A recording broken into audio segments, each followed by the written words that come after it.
New this week from Marvel Comics, the Uncanny X-Men issue number 6, written by Gail Simone, art by Javier Garrón.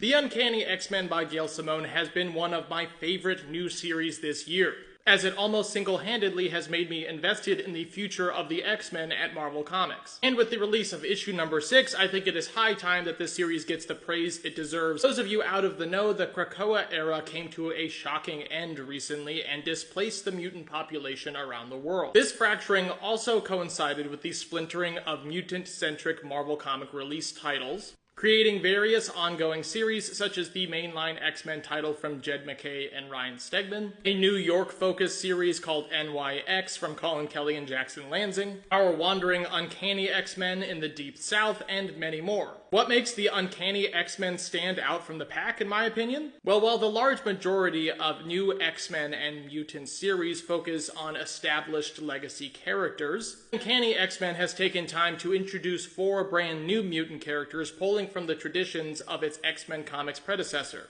There are more familiar classic characters, Rogue, Gambit, Jubilee, Nightcrawler, Wolverine, taking on the mantle of mentorship for a new generation of mutants, albeit much smaller than it would have been on Krakoa. I should also point out that that cast of legacy characters happens to be some of the most interesting and popular X-Men characters for a lot of people, myself included, which may be your biggest draw to the book. The notion of introducing brand new characters from the outset of this title is a bold one, especially when one of the leading complaints around X-Men comics, especially recently, has been the unwieldy cast of diverse and complex characters. However, Simone has slowly, intelligently implemented these characters, balanced with big spectacle action sequences and emotional appearances from the legacy characters we know and love. In fact, these characters are implemented so well that by the release of issue number 6, these characters feel as integral to the thematic and emotional core of the story as the headliners. And I found myself excitedly delving into this new issue, which features the 4 newbies at the forefront. What I love most about the Uncanny X-Men is that it feels like a series that is particularly true to its roots. Each issue thus far has been equally dramatic, climactic, and bizarre as it is heartfelt and sociologically topical.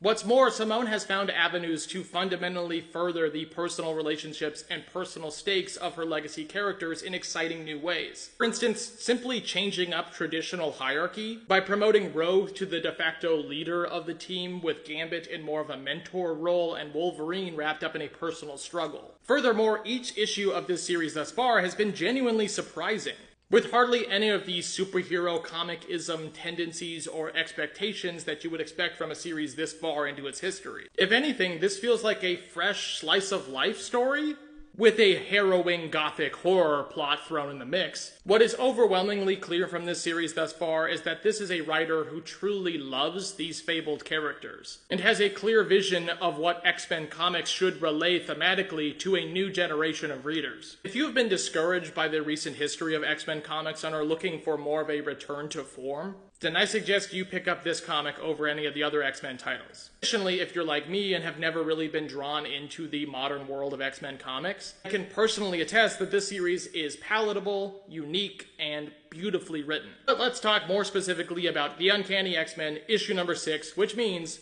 spoilers ahead. Issue number 6 functions as a starting over point, or at least a return to status quo after the horrific events of issue number 5, which saw Rogue face to face with the deranged, lich-like creature Sarah Gaunt, the willing mutant hunter for the Greymalkin prison facility hunting mutant kind, the ex-lover of a young Charles Xavier, while the rest of our heroes battled a possessed horde of Sarah's underlings, which weren't clearly explained, but that's okay, they were cool. The beginning of this issue gives us a welcome glimpse into the backstory of one of our new mutant heroes, Calico, with her conniving and controlling mother preventing her from having friends as a child. This flashback is followed by Rogue's self-aware narration that the new kids are still a mystery. As I stated before, I think the slow integration of these characters has been a service to the story overall, rather than bogging down the pacing with a torrent of backstory up front, which instead has fostered a more genuine, natural feeling of wanting to know more about these characters at this point, which Simone is delivering on.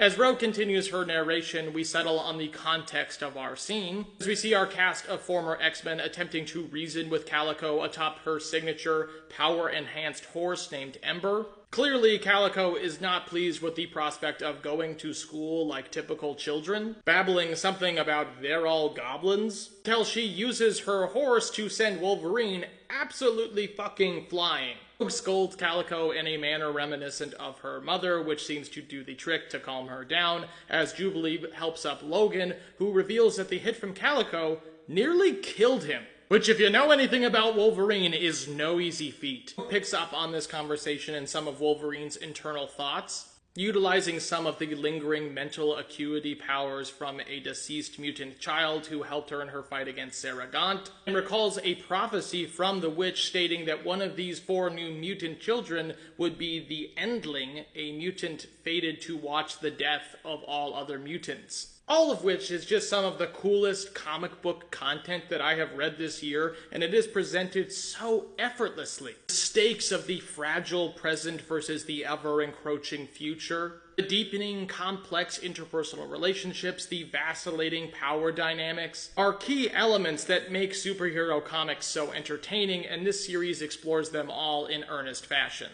From here, Gambit takes Calico aside to do what he does best and give a heart-to-heart, allowing her to realize that everything her mother told her about mutant kind being the unholy union of goblins and witches was prejudiced bullshit. For the first time, Becca, aka Calico, is able to accept herself as a mutant and accept her place in this little found family.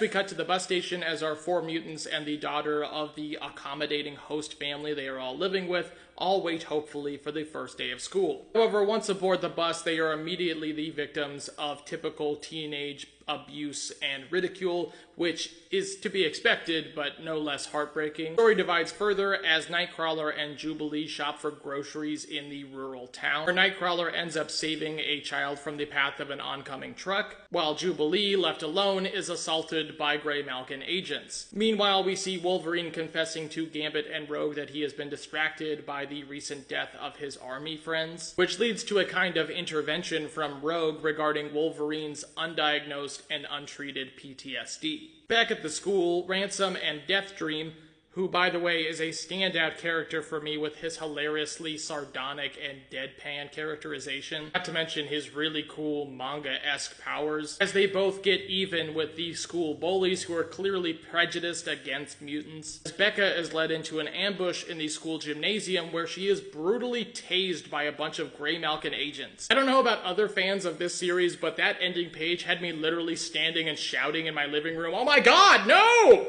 Which I haven't been compelled by a comic to do in a while. This cliffhanger ending is compounded even more with the revelation that the Uncanny X-Men is going to be crossing over with the mainline X-Men title in issue number 8, which feels like a pivotal narrative point in this new saga of mutant kind that's going to send ripples across multiple titles. It's been incredibly engaging and simply fun reading multiple X titles in order to broaden my perspective of this new era of X-Men, whether it be the perspective of the villainous Grey-Malkin prison facility in Sentinels by Alex Packnadel, or the cultural perspective of the mutant return to society and the lingering loyalty to the utopia of Krakoa in NYX, or the mounting global threats to mutant kind in Jed MacKay's X-Men, knowledge of which makes this small crossover event even more exciting. Seeing some of our primary legacy characters finally interacting again after all that has happened in the interim after Krakoa. Please support this diverse, poignant, and exhilarating new chapter for mutants